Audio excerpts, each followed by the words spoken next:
Kembali Anda ditemani Maestro 92,5 FM di Bandung dan masih saya Hendra Raskito bersama Anda dalam Maestro Jazz Corner. Itu tadi yang melanjutkan jumpa kita pianis Bob Baldwin dengan Hena. Sobat Maestro, wah ini nggak kebetulan ini saya mendapat kehormatan ada tamu. Nih saya di acara ini jarang-jarang kedatangan tamu, seorang sahabat lama yang pasti beliau ini penggemar jazz berat setahu saya. Enggak berat banget sih, lebih berat badan saya daripada jazznya. Suaranya udah keluar loh, saya belum kenalin. Ini Sobat Maestro ada Kang Farhan. Atau ya. Kang Endar, siap selamat senior. Jumpa kembali. Terima kasih. Udah lama nggak ngobrol-ngobrol nih. Pendengar mesti tahu bahwa saya ini juniornya Kang Endar. Di radio lama. Radio lama, oke. Dan Sobat Maestro, Kang Farhan ini jazz lover berat. Iya, karena pertama kali saya mendengar jazz tahun 80. Umur 10 tahun. Wah, 10 tahun. Masih ingat saya tahun 80 umur 10 tahun. Kakak saya muterin lagunya Spain. Spainnya Cikorea, ya. Bukan Spainnya Pak Aljero. Nah, Spainnya Cikorea itu membuat saya merasa ternyata lagu jazz itu enakan ya. Gitu. Karena sebelumnya saya dengar jazznya liurnya. Padahal termasuk liar itu Spain sebetulnya ya. Ringan dong. Wah, teketan. Iya, itu masuk. Makanya ketika Cikorea wafat, ya. Saya bikin konten khusus di Instagram. Saya mengucapkan terima kasih karena dia telah membuat saya mengenal jazz gitu lewat lagu Spain-nya itu. Dan menurut saya itu adalah salah satu jasa terbesar dari para musisi. Ya, memperkenalkan bunyi-bunyian yang membuat atau menyentuh hati kita. Ya. Itu keren. Betul banget, itu melodinya itu memang terinspirasi dari lagu klasik sebetulnya, Concerto J. Aranjuez ya. Betul. Nah itu memang luar biasa, lagu itu masterpiece-nya. Iya. Cikorea. Ya. Waktu akhirnya saya dengar lagu aslinya, tengenaheun. Mendung kan lagunya mendung gitu. Kusem sedih gitu ya. Iya, tapi begitu dibawakan dengan gaya Cikorea dengan Spanyolan gitu ya. Iya, ceria gitu. Apalagi ada liriknya lagi dari Aljero ya. Dan ketika akhirnya Cikorea datang ke Indonesia 2 kali berturut-turut kan di saya Jakarta nonton sekali, beruntung itu di Bandung sekali. Electric Band ya. Akustik dong. Oh, yang pertama Electric Band ya yang di Jakarta. Yang di Bandung mah akustik. Ya. Mainnya di Ciumbuluit. Iya, asik benar. Itu teh. Wah, bener gitu tah. Tapi ada yang berkesan saya sama Cikorea ya, Kang Farhan. Cerita sedikit ya. Dia waktu itu ada sedikit bikin klinik untuk musisi ya. Saya bukan musisi tapi saya datang di Jakarta. Saya bertanya waktu itu, pertanyaan saya sebetulnya nggak penting gitu ya. Pak Cikorea, saya panggilnya Pak Cikorea itu apa sih bedanya? Manggilnya Pak Ci. Pak Ci. Jadi apa bedanya cool bop sama bebop ya? Itu kan teori banget kalau di jazz ya. Jawabannya sederhana, dia bilang nggak usah pusing sama yang gitu-gitu, nikmatin aja tuh. Iya, seorang Cikorea tuh gitu. Benar. Jadi menikmati lagu jazz itu terdengar seperti serius. Ya. Sebenarnya mah enggak gitu. Saya berkesempatan keliling beberapa klub jazz lah, tidak hanya di Jakarta dan di Bandung, tapi juga beberapa di negara lain lah gitu ya. Yang paling berkesan tentu di Birdland di New York. Ketika datang ke Birdland New York, memang dalam sehari itu dia ada 3 sampai 4 show. Itu ada 3 sampai 4 genre. Tentu dia jualannya per tiketnya. Tiketnya jadi kita beda-beda beli tiket yang pertama, keluar dulu, beli tiket yang kedua, keluar lagi gitu terus. Itu beda-beda genrenya.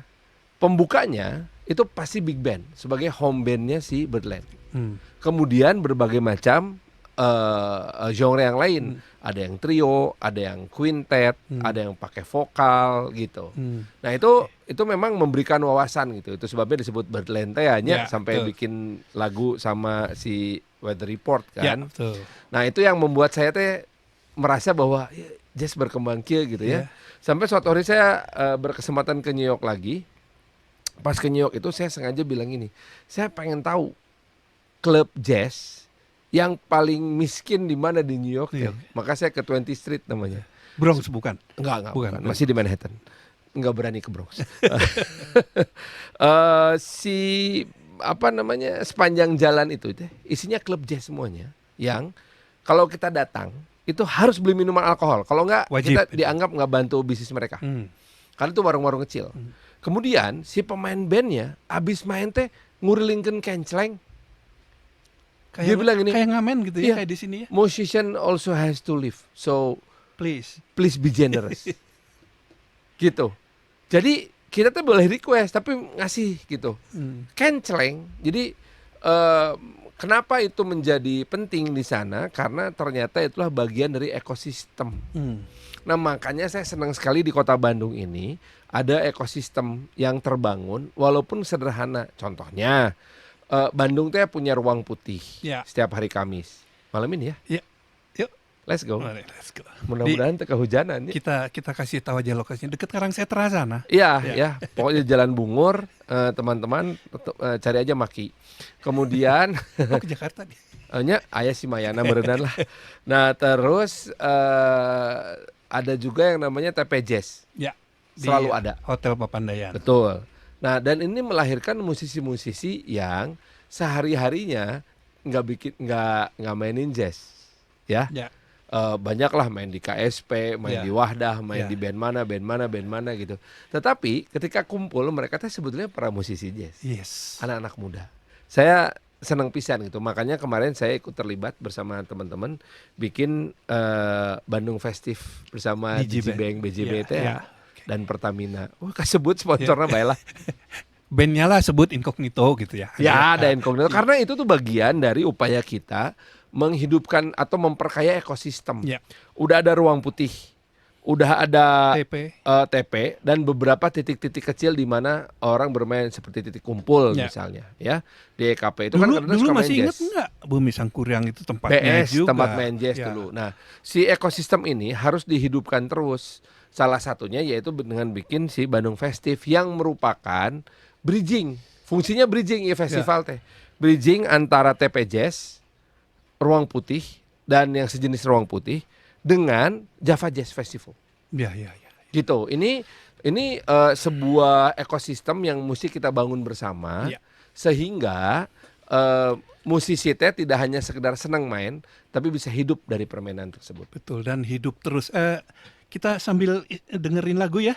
Boleh? Boleh. Ini minta. Saya boleh request? Boleh apa? Ada disiapin apa requestnya? Oh banyak banget di sini mah. Waduh, ada 20.000. ya Allah. Ada 20.000. Atau mau di sini aja yang paling masih kenal. Yang pasti akan dimainkan aja ya. Wow. Atau saya mau yang satu nomor ini aja. Apa? 584 nomor 2. Apa judulnya? Ini soalnya yang pemainnya ini baru kemarin ulang tahun. Tadi saya cerita sedikit. Mangga. 90 tahun usianya. Oh. Siapa temannya Liri Tenawar? Pasti ingat. Oh, iya, Dev Grusin. Yes. Udah berapa tahun? 90 tahun. Masih ada? Baru merilis album sama Liri Tenawar kemarin. Masih hidup? Masih. Judulnya Brazil. Yuk kita nikmati ya. Ini lagu terbaru dari Dev Grusin dan Liri Tenawar. Kata Vento. Lagu lama tapi di range kemarin.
Ya, luar biasa ya Kang Farhan, itu 90 tahun loh umurnya main kayak gitu. Masih kayak gitu ya. Dave Grusin. Hebat ya.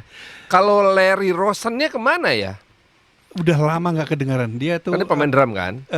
pendirinya JRP ya sama Iya, Dave Grusin ya. Grusin and Rosen Production Production, ya. itu adalah perusahaan dari LA yang merupakan label company yang memproduksi yang dikenal kemudian dengan nama-nama West Coast Jazz. Ya, Gitu. Nah, tapi kemudian JRP ini diakuisisi oleh MCA. MCA. Nah, jadilah sekarang nggak tahu kemana. Hilang. Nggak tahu. Suasana JRP-nya rasanya agak hilang ya. Mungkin memang sebetulnya jazz itu sekarang udah sangat fluid. Ya. Nggak terkotak-kotak lagi mana Brazilian, Ya. mana West Coast, East Coast udah nggak ada Dan lah. makin nggak ngerti jazz sekarang tuh, aduh, Nggak bisa di kotak-kotak nggak ya. ngerti kotak-kotak. Makanya kemudian keluar istilah crossover. Iya, Iya kan? campuran aja udah. Nah, beberapa orang menganggap bahwa yang namanya Tulus teh jazz gitu. Ya. Beberapa orang lain enggak gitu. Oh, ya sah-sah aja lah, Sah-sah dah. Nu penting mah musik. Iya, musik. Demikian kata Cikorea. Ya, betul. Oh, saya lupa lagi, Sobat Maestro, yang berbicara dengan saya Hendra Skito tadi, sahabat lama saya, Bung Farhan. Siap. Ya, kalau kita lihat memang Bung Farhan ini lagi aktif di politik ya, Semua. ya, gitu sedang aktif lah pokoknya. Ya.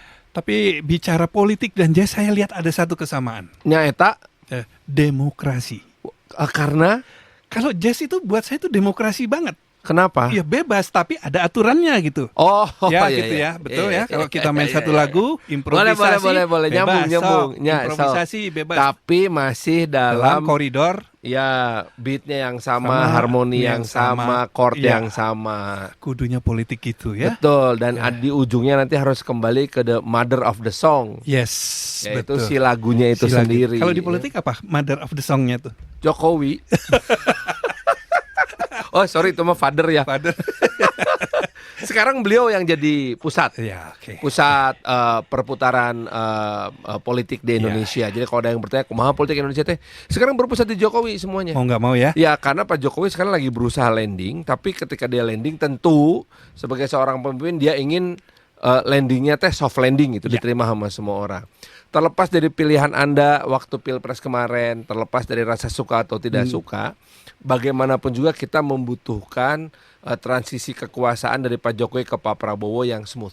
Ya. Kita tidak mau ada gonjang-ganjing. Itu juga di musik ya. Anda boleh tidak suka, tapi ya itu karya orang kan. Iya. Ya, harus Apa boleh buat? Apa Dah boleh musik buat? mah musik we. musik. Iya. Nah, Sobat Maestro, kebaca kan ini Kang Farhan ini bukan saja politikus, tapi seorang jazz lover. Tadi kita bincang-bincang udah ketahuan nih begitu menguasainya beliau ini dengan musik jazz baik di tanah air. Karena guru saya Kang Hendat. Oh, jadi asik ya. Tadi bicara apa lagi ya? Kalau Kang Farhan siapa sih musisi jazz luar negeri lah dulu yang disukai? Yang saya sangat suka. Ya. Ya masih Pak Miles Davis. Miles Davis. Karena Miles Davis itu memberikan sesuatu yang membuat kita tercengang gitu. Contohnya lagu Someday My Prince Will Will Come. Itu adalah bagaimana the birth of cool jazz. cool kan. Itu teh salah satu Ya. birth of cool teh eta gitu. Bebop, jadi dari swing ke bebop gitu ya, dari Dari bebop situ ke ada cool cool, bop ada gitu hard ya. bop, ada Macam-macam lah gitu. Itu tuh mengajari kita bagaimana kita menikmati sebuah musik yang dipengaruhi oleh berbagai macam gaya Ya. gitu. Di sana ada trompetnya beliau, di sana ada pemain saksofonnya Charlie Parker gitu ya. Terus si pemain bassnya teh Ron Carter gitu. Wah, itu teh wow gitu. Dan lagu eta teh. wow-nya apa? Karena lagu itu sebetulnya lagunya Disney loh sebetulnya. Betul, lagu pop. Someday My Prince Will Come. Lagu pop itu Ya. teh. Nah, diawali dengan intro, semua kuartet ini main tah. Main drum, pemain bass, quintet limaan Ya. ya. Saksofon, trompet main, bass main, piano main, drum main. Kayak nggak berat. Betul.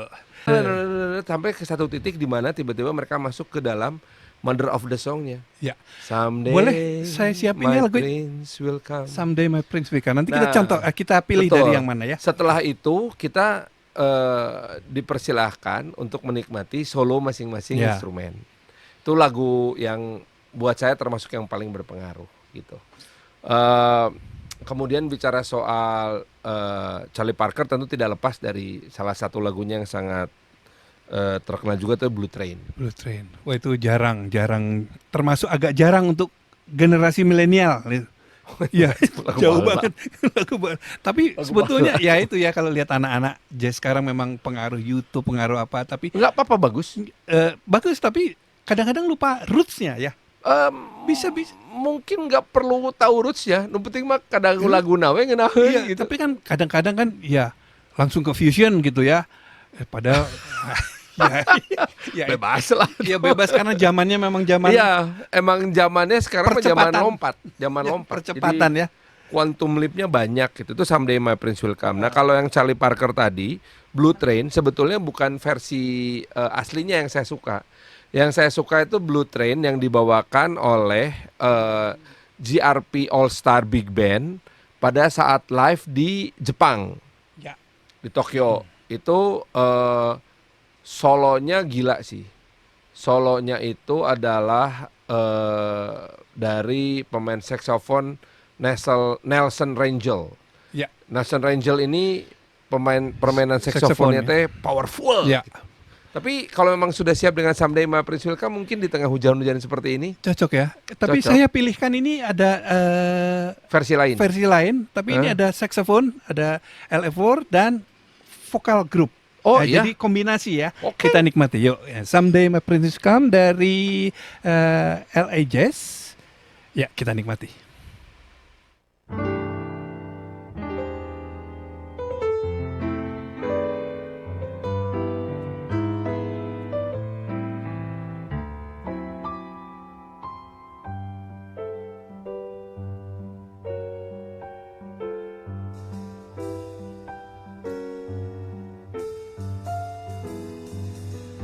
Someday my prince will come, and someday I know I'll find my love. What a moment, what a thrill it will be, yeah, when the prince of my dreams comes to me, and I know he will. He'll whisper, I love you, then we'll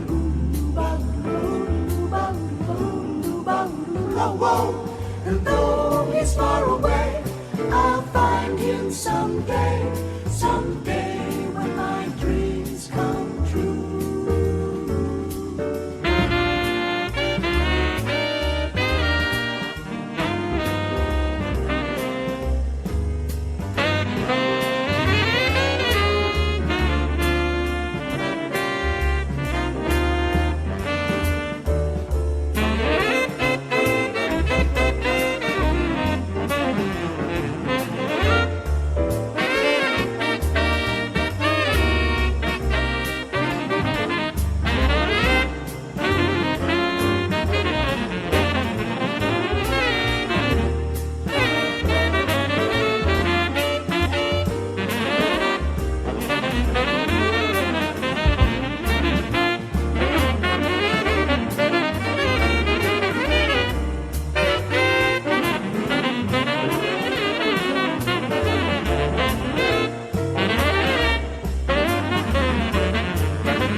Ya, harmoni yang sangat indah sekali dari harmoni vokal dan harmoni horn section. Iya. Itu tadi Someday My Prince Will Come.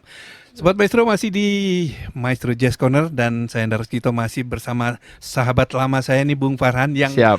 sangat suka jazz, sangat tahu jazz juga. Nggak Ya. tahu-tahu banget lah, cuman suka aja. Nah, salah satu yang sangat saya suka adalah Phil Perry. Waduh, Phil Perry ini seorang vokalis ya, yang masih ada nggak beliau ya? ada 72 tahun sekarang Allah, umurnya. mendingannya kesepuhnya. Ya, udah sepuh dah. Pada tahun 93, 94, 95 itu 3 tahun yang sangat produktif buat Phil Perry dan Lily Ternauer tampil di kota-kota di Indonesia. Ya, Mulai betul. dari Medan. Kebayang tuh dia Ya. show loh di road show di Indonesia dari Medan ke Jakarta, dari Jakarta ke Bandung, Bandung Surabaya. Dan terakhir dibayar dengan liburan di Bali. Di Bali dia main di Intercon. Ya. Pasangan ini ya diperkuat juga sama pemain saksofon Charlie Watts waktu itu. Ernie Watts. Ernie Watts. Charlie mah Charlie Parker. Ernie Watts itu mereka bertiga teh kamu mana gitu di Indonesia. Kalau di Bandung tampil 2 kali. Pertama di Hotel Sheraton Dago. Yang kedua mereka tampil juga yang saya nonton ya. Pernah di Savoy kok kalau nggak salah. Iya itu di Savoy saya nggak nonton. Di ini yang saya di James. Jakarta. Yang di BRI Tower lantai 15. Enggak, di sini nih di Bandung. Oh iya Mas. Asia BRI Afrika. Tower Asia Afrika betul. Dulu Gitu. sempat ada jam tapi nggak lama Betul. ya. Nah, itu yang membuat kemudian kita tuh bisa menyaksikan sendiri bagaimana seorang maestro vokal bisa menampilkan sajian yang luar biasa dengan pendalaman musik yang juga sangat dalam dan menyentuh hati gitu. Ya, betul. Dan salah satu yang menyentuh hati ini saya kira kalau saya boleh request, Boleh. ada satu lagu yang sebetulnya karya dari George Duke, Ya. kemudian dinyanyikan kembali oleh Phil Perry. Ini lagunya ngepop banget tapi keren banget ya. Tapi Jesse pisan. Tapi Jesse bisa, apalagi vokalnya Phil Perry ya. Betul. Range-nya dari bawah sampai atas tuh. Kena Oke. semua. Yuk kita nikmati Born to Love You. Luar biasa ya Kang Farhan ya. Aduh vokalnya merinding juga sih. Range Bicara vokal. soal jazz vokalis di Indonesia ada 2 anak muda cowok ya yang saya sangat suka itu. Yang pertama namanya Ardhito Pramono. Ya. Itu keren pisan. Walaupun bukan tipe jazz yang saya suka, tapi bagus gitu. Dan yang satu lagi itu Adhikara. Nah, Adhikara teh bagus. Adhikara mah berdarah Bandung itu, karena ibunya orang Bepas. Korhata, Dina ya, teman saya SMA sampai kuliah. Ayahnya Fajar, teman saya kuliah gitu. Mereka teh inilah college sweetheart banget itu dua-duanya. Melahirkan Adhikara dan Adhikara sekarang menjadi salah satu jazz vokalis cowok yang sangat menarik lah untuk kita lihat perkembangannya. Dan banyak sebetulnya ya di Indonesia. Aduh, yang bakat-bakatnya luar biasa. Khususnya kita bicara penyanyi jazz lah ya. Kalau yang pop ini udah dunia lain lah gitu. Iya, udah masuk ke level yang lebih berbeda.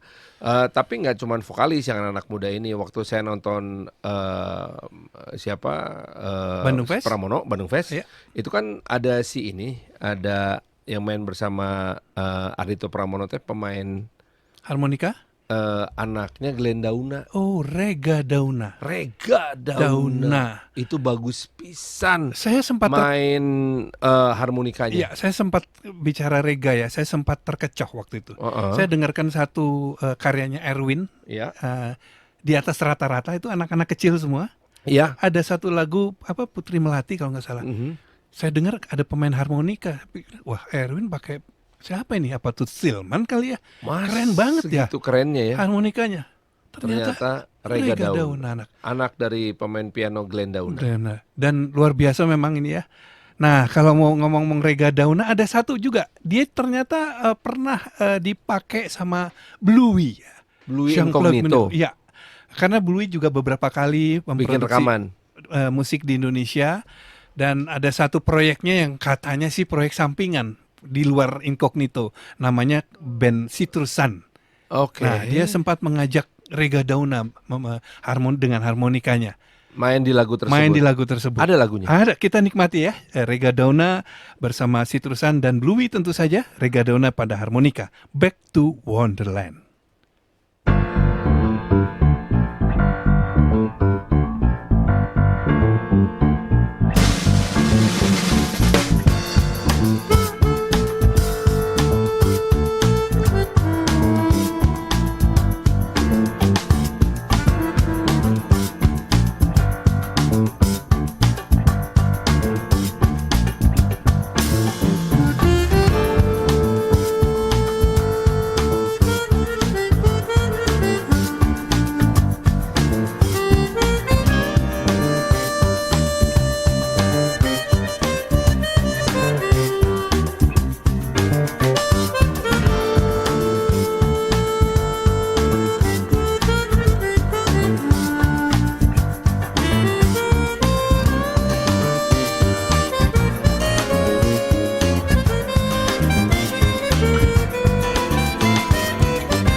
Ya, Kang Farhan luar biasa sekali ya.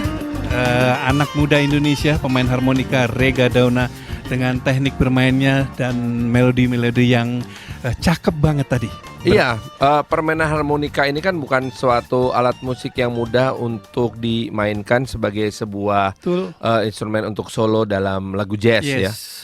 Tapi Rega pas banget gitu, tekniknya udah matang pisan. Mengingatkan kita pada Toots Thielemans, kepada bahkan banyak banget kepada Stevie Wonder. Stevie Wonder, ada Hendrik Markens, ada Matthias Heise, ada Armin Derlo. Wah, itu pemain harmonika dunia lah. Dan bisa kolaborasi dengan seorang Bluey itu keren, karena Bluey memang dikenal sebagai seorang musisi yang sangat terbuka kepada kolaborasi.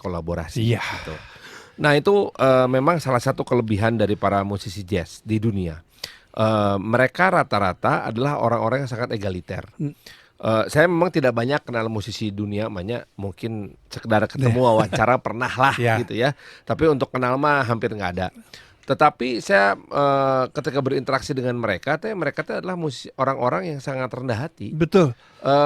Kalaupun si Gandung nggak jago, sebenarnya mah nggak jago heureuy. Gitu. Iya, betul. Contohnya Charles Blanzik gitu. Ketika di Jakarta baong we gitu. Kemudian kalau di Bandung teh Jimmy Haslip gitu, pemain bass dari Yellow Jacket. Kita baong pisan gitu. Dan itu teh ternyata juga sama dengan di Indonesia. Ketika kita melihat para pemain jazz Indonesia main, terus juga serem gitu ya. Dia begitu kenal, santai pisan. Ya, santai pisan. Itulah gitu. salah satu ciri pemain musisi jazz ya. Salah satu yang sangat saya hormati adalah almarhum Om Embong. Itu Raharjo, ya. Betul, Embong Raharjo. Dan salah satu yang sangat saya kagumi sampai sekarang, itulah Mas Mus Mujiono. Mus Mujiono, gitaris yang katanya mirip-mirip George Benson. Nah, itu yang ingin saya kritik. Ya. Karena sebetulnya kalau menurut saya, Mus Mujiono itu lebih jago tibatan George Benson. Tapi gimana tuh nih, Kang Farhan? Saya mau nyajiin George Benson. Gak apa-apa, biar orang tahu bahwa gitaris nomor 1 di Indonesia mah Mus Mujiono, nomor 2 George Benson. Ya sedikit, George Benson ini walaupun usianya udah 81 tahun loh. Ya. Tapi terus produktif. Bahkan ini baru merilis satu single lagi. Ya. Ini satu lagu yang ditulis oleh penulis lagu This Masquerade, masih ingat? Oh yes. Leon Russell. Nah, kali ini George Benson akan membawakan lagunya, tapi bukan This Masquerade, A Song for You.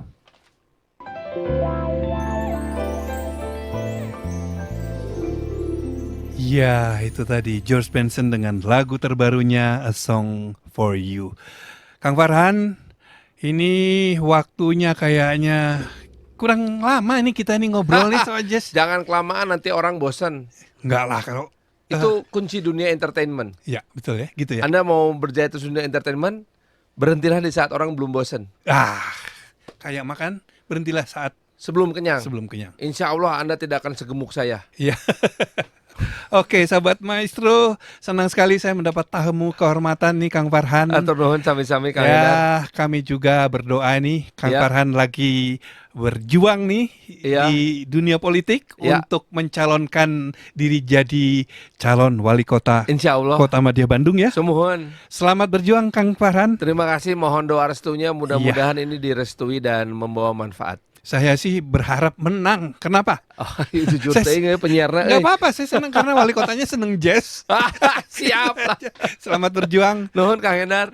Semoga jazz juga bisa lebih maju kalau ada Kang Farhan di sini. Insya Allah kalau begitu. Terima kasih Kang Farhan kehadirannya. Mangga. Kita ngobrol di lain kesempatan. Salam buat semuanya ya. Ya, terima kasih. Sobat Maestro, waktu juga yang harus mengakhiri jumpa kita di Maestro Jazz Corner kali ini, dan mudah-mudahan kita ketemu di lain kesempatan di hari Kamis jam 12 sampai jam 3, dan juga ada Maestro After Hour Jazz setiap Senin malam jam 7 sampai jam 9. Kami dari Maestro Jazz Corner dari Geraha Maestro Jalan Kaca Piring 12 Bandung segera mengakhiri acara ini. Saya Andar Waskito, ada Junius, ada Bung Ricky Hans. Sekali lagi mengucapkan terima kasih untuk Kang Farhan kehadirannya. Selamat berjuang, semoga sukses, Tuhan memberkati.